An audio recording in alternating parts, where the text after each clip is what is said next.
Buongiorno, ciao tutti, and welcome, benvenuti to the first live at 5 with Louise and Dimmi di Più. So tonight I'm going to show you bruschette, plurale in Italiano, and also the highlight and the special treat tonight is the speck wrapped around some prunes that are stuffed with gorgonzola, and I will start with those. So the first thing I need to do, we all need to do, if you have your ingredients, grab your prunes. So in Italy, the prunes come with pits in them, and they're a lot larger than the ones that I can find in the US.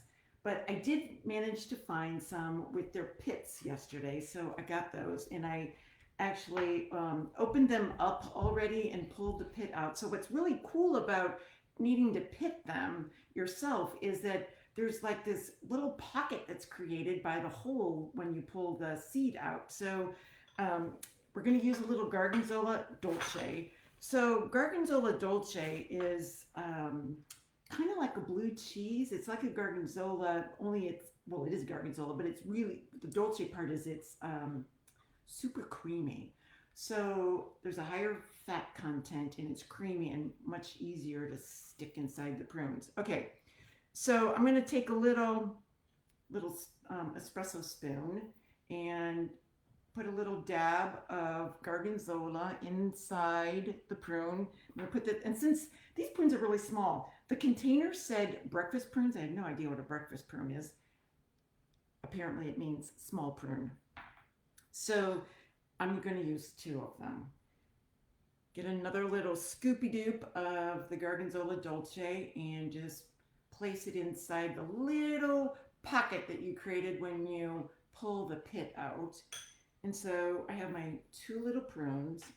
And now for the other part of this is the speck. So if you haven't tried speck before, it's like off the yum factor chart. It's similar to prosciutto in terms of its look and texture, and it's actually a pork product, but it's smoked. And since it's called speck, I think it comes from Germany initially, but boy, the Italians sure know how to use it and work with it. So I'm gonna peel off one little piece of speck, and you can see it's really thin. It's like you can almost see through it, but not quite. So I'm going to get one little piece of speck, and then I'm going to grab the 2 prunes that I've already stuffed with Gorgonzola dolce, because we're going to use 2 because they're so small. And then I'm going to just roll up the prosciutto with the 2 prunes and Gorgonzola on the inside. So here we have one little guy. And then let's do another little guy. So again, prune with its cute little pocket that used to hold a pit. Scoop in a little Gorgonzola. Voila. And another little scoop of Gorgonzola. Voila. So this is an antipasto. And Giovanni taught me this one. It's so yummy. And I swear, if you want to impress your friends, this is like, now that we don't have to wear masks anymore, if we're vaccinated, we can actually socialize. This would be a great fun little appetizer to have, or for happy hour when you're sharing a glass of wine with your friends. Speaking of wine, grab a cocktail if you don't already have one, or a beverage of your choice. I'm doing red wine tonight. Yum. It's a dry Chianti. So snuggle those 2 little prunes next to each other, and then, oops, I'm going to need a little bigger piece of speck to wrap that all up. So here I am. And the speck, you can find it at Italian delis, at Italian stores. So if you live in a city where there's an Italian market, you'll be able to find speck there. In fact, yesterday when I was at the market buying it, there was a woman there. She's like, "What is speck?" And so I briefly described how I use speck, and there was another man ordering speck, and I'm like, yeah, see, there's a run on speck today, because those in the know get speck. Seriously, I mean, if you enjoy prosciutto, you will really enjoy speck. All right, so I'm going to wrap up the little speck, and I've already heated up a cast iron skillet. And so I'm going to place these couple little gems on the skillet, sizzle, sizzle. And then while those are sizzling, I'm going to demo a couple of bruschetta. So I used to call it, what did I used to call it? Bruschetta. That's it. That's what we English American speakers call it. But once I started studying Italian and realized the correct pronunciation of bruschetta is bruschetta, not bruschetta. And it's actually, when you pronounce it plurally, it's bruschette. So for some reason it's feminine. Anyway, that has been quite the process learning, the whole feminine, masculine, and plurality stuff. So let's put the speck aside for now. We will come back to that for bruschetta. So I'll place it there. Time to slice some bread. So again, bruschetta, and here's the cool thing. The word in bruschetta is actually a derivative of the word bruciare, which is to burn. So when you're making bruschetta, you do want to have your bread pretty toasty. So I have two kinds here. I have this little baguette that's pretty yummy to use. And then yesterday at the Italian market, I picked up a loaf of seeded Italian bread, and this is kind of Sicilian. I'm still searching for the right bakery in St. Louis, but haven't found it yet. Anyway, I'm going to do a fairly thick slice on this. It's about an inch, and ideally this is fairly fresh bread, hopefully. Got it at the store, who knows. And so I'm going to slice up about 3 slices, and then, well, let's make it 4. If 3 are good, 4 is better. That's my motto with bread. Okay, so keep an eye, help me watch in case these start on fire. Please let me know. So let's give this a little toss. And oh, can you see the smoke? Isn't that cool? So there's a little smoky. Ooh, maybe I better turn that down a tad. Yeah.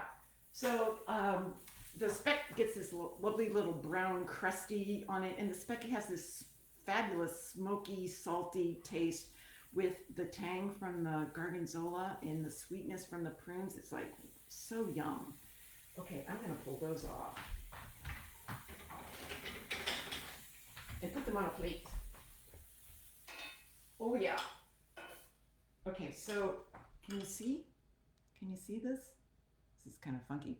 So, oh, there it is. And I'm gonna let that cool just a minute, and then I'm gonna taste it and let you know how it turned out. So let's throw some bread on this grill. Also, this grill's screaming hot. Now it has that little flavor of speck in there too. So let's throw the bread on there and get that going. Actually, you know what? I better turn this down because I'm gonna turn that down. Already did. Okay, so the bruschetta. Let's see, how much time do we have? Oh, we have plenty of time. The first one I'm gonna do is super simple. All you do is toast the bread and then take a little clove of raw garlic, assuming that you like raw garlic. I'm not a fan, but I'll still show you how to do this. So you cut the fresh raw garlic in half so that the edge is exposed. And then what you do is you just rub that on the toasted bread. And so this first one that I'm gonna demo and show you is super simple. It's called fettina. And basically all it is a piece of toasted bread drizzled with olive oil, has a little garlic on there and salt and pepper, and that's it, and it's delicious. So good. In fact, fettina is popular in the fall when the olives have been harvested and the oil's just been pressed. When you get your hands on that freshly pressed oil, it's yum, super yum. Okay, so keep an eye on this bread because there is a point of bruschetta that it's too far gone. I'm turning that down. All right, so first one. Oh, that's not all. Here, let's do this one. There we go. A little rub of the garlic, voila. And now a little drizzle of olive oil. There we go. Ooh, and that's always yummy. And then a little salt.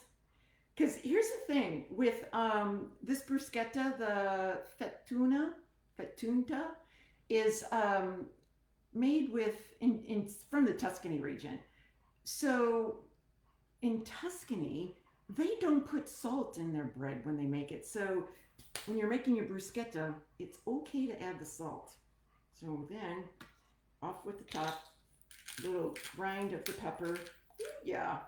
And there we go. Foolproof. Oh my gosh. I'm telling you. I could eat almost anything with olive oil on it. Good olive oil and bread. It's the way to go. So there's that. And now, can you see this? The little crusty. And then on the inside, those awesome little prunes. Oh my God. It's so good. Oh, the cheese is melting and dripping all over. So I feel really impolite that I'm eating, and hopefully you guys had a chance to buy your ingredients and make this while we work together here. So I don't know if you can put, oh, there. Oh, now I can see people. You guys are writing comments. This is so cool. Hi, Kiki. Hi, Melissa. Hi, favorite niece. So anyway, this is so yummy. And when my son eats these, he's like, it's a taste of Italy. It really is, because you get this, you get the cheese, you get the sweetness, and you get the saltiness. It's kind of like Italy.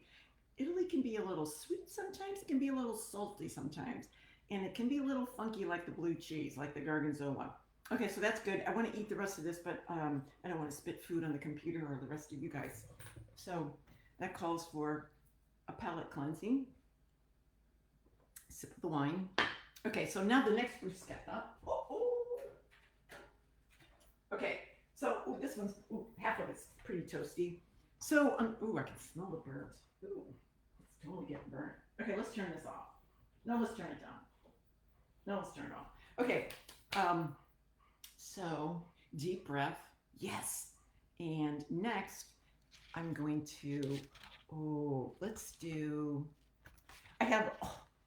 so Dina, my friend who lives near Siena, for Christmas gave me this bruschetta book. So I'm thinking we could make a plan to make every bruschetta recipe in this book, and then we could rate them. So yesterday I made some of these that I hadn't tried before just to see how they tasted. And so I picked some good ones for you guys today. So the next one. So this one is just bruschetta con provola affumicata. So basically it's smoked cheese. I could not find any provola at the Italian market. So I resorted to mozzarella, smoked mozzarella, which actually has its own name in Italian, which is called, what is it called? Price tag's covering up the name. Oh, scaramuzza. And so, I don't know if you can really see this. So this is like a harder smoked cured mozzarella. And it's like, maybe you've seen it at the store. They sell it like this in Italy too, where there's like a big ball of it and then a smaller ball. And there's this string, and you can actually see it on this one, that there's string tied around it, kind of, they use it to hold it and dry it. Anyway, so that's what we're gonna do first. And then that one gets a piece of bread. The cookbook from Dina says use prosciutto, but we have Speck, so we're using Speck. So we're gonna put a little piece of Speck on there. Ooh. Just like trying to make sure that you could see the Speck. Oh, so piece of Speck. Actually, that's a big piece of bread, so let's do another piece of Speck. Yum. So we give a little Speck, and then, oh my gosh. Oops, that's not, yeah, that's the one we're doing. And then some cheese. The mozzarella smoked, yum, which I sliced ahead of time because I didn't think y'all wanted to watch me slice and how long it takes me to do all this stuff. So put a little cheese on. So this is like fancy hot cheese sandwich and ham and cheese sandwich. Ham that's like over the top delicious. Alrighty, so we're little smoked mozzarella, a little speck, and then we're going to put a little, so I don't have radicchio, and I forgot to get it at the grocery store. But, so we know radicchio is kind of spicy, it has a pretty color, it's that red and white variegated lettuce. So I have arugula instead, so we're going to do arugula on this, and, because it's also pepper and spicy, just like radicchio is. Radicchio is ridiculous. So yeah, a couple pieces, and this came out of my garden. I'm so happy I'm growing this in my garden. And so get a little green. One of the things that I've learned from the Italians, cooking with them and spending time with them, you know, it's all about the simplicity and the color. Everything is put together with like color and visual in mind. So they say that you eat first and taste food with your eyes. So I'm picking something colorful here. The green, there's the little bit of red color from the speck, and then the smoked mozzarella has a bit of a yellow color to it. So put a little arugula on there, and then always a little dash of olive oil. And oops, I licked my fingers. It's only me here, so it's okay. Pepper. Oops, turned it upside down. Oops! I do know how to work a pepper mill.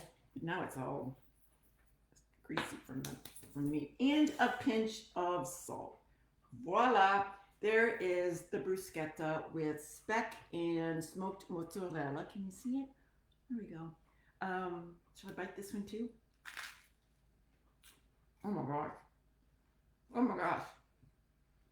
This is good too. I wish you guys were here with me. I would love to share this. Okay, so there's that.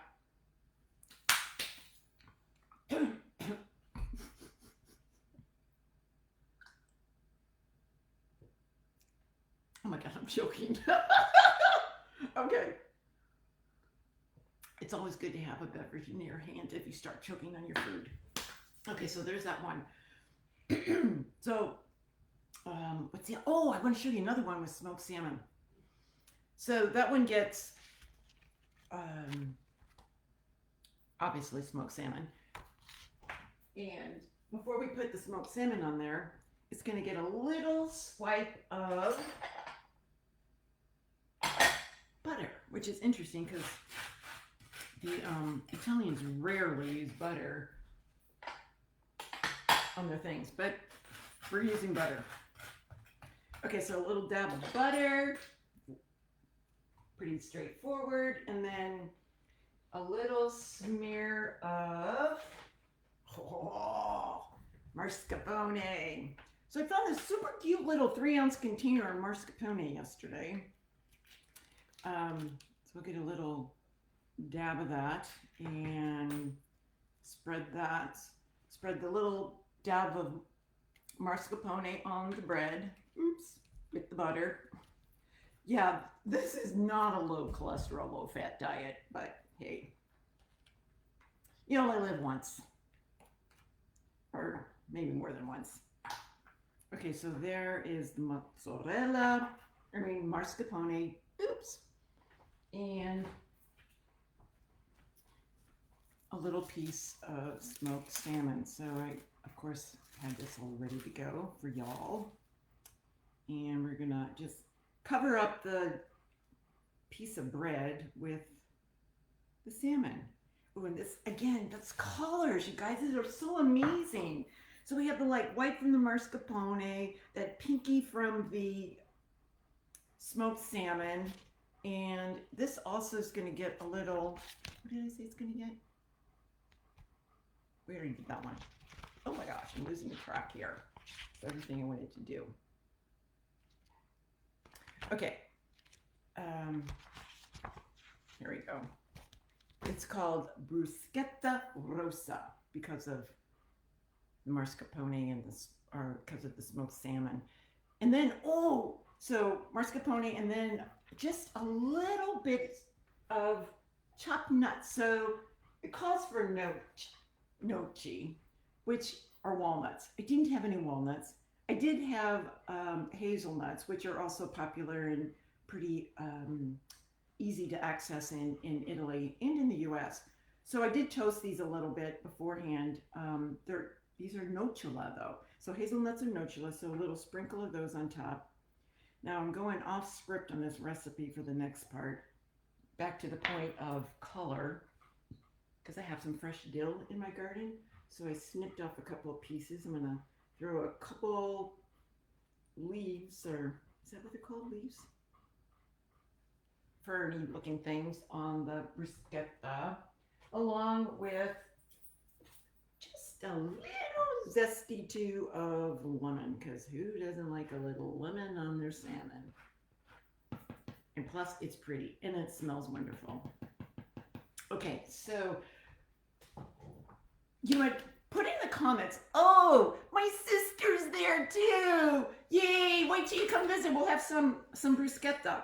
So I'm going to taste this one, and you guys write in the comments which one of these looks that you want to be the first one to try. All right, so I'm doing mascarpone, butter, smoked salmon, hazelnut. Yum. Oh my God. Oh my God. I know I say that about everything I eat, but oh my gosh.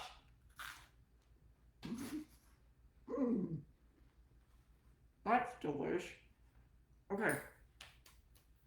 So, do you have time for one more bruschetta? Let's do one more. Oh, you know what? Let's do a classic. Classic calabrese. So, all you need for that, tomatoes. And honestly, bruschetta is why I grow tomatoes. I love a fabulous, delicious homegrown tomato. These are not homegrown. They're still coming from the hothouse, but I got those small ones. See these little guys that you can find at the grocery store? They at least have some flavor. So I chopped up those. We're going to grab another piece of bread. Bruschetta. Remember, bruschetta basically is a derivative of to burn. So we really do want crispy, toasty bread for this. A little olive oil, always. A little olive oil. It's all about the olive oil and the bread for bruschetta. And then you can honestly just put whatever you want on top. Ooh, you guys, I can't help it. I have to lick my fingers. The olive oil is so good. I got that at the Italian market too. Before the pandemic hit, I actually shipped back a big thing of fresh, just pressed olive oil. Oh my gosh. That stuff is so good I could just drink it. In fact, sometimes I did when nobody was looking. So, mozzarella. Fresh mozzarella this time for the calabrese. And let me open this because, of course, I had to slice everything ahead of time. And put a little mozzarella onto the bread. Yum. Ooh. And then a little bit of, I'm just going to use my fingers, tomato on top of that. And of course, since it's calabrese, we all know it gets salt, pepper, and basil. And I actually have some basil. Well, this is going to be pretty. Let's do this just for a visual. Do it like that. See, pretty? See the green? Here's one of the cool things about this bruschetta. It's the colors of the Italian flag. Green, red, and white. And a little pepper, because it needs a little spice. And then a pinch of salt, sale. And there we go. Classic bruschetta calabrese. Okay, so, no, caprese, sorry. Calabrese, something else. Yeah. So, that's it for now. Hope you enjoyed. And stay tuned for the next Live at 5 with Louise and Dimmi di Più. Ciao! I'm going to go eat and finish my wine.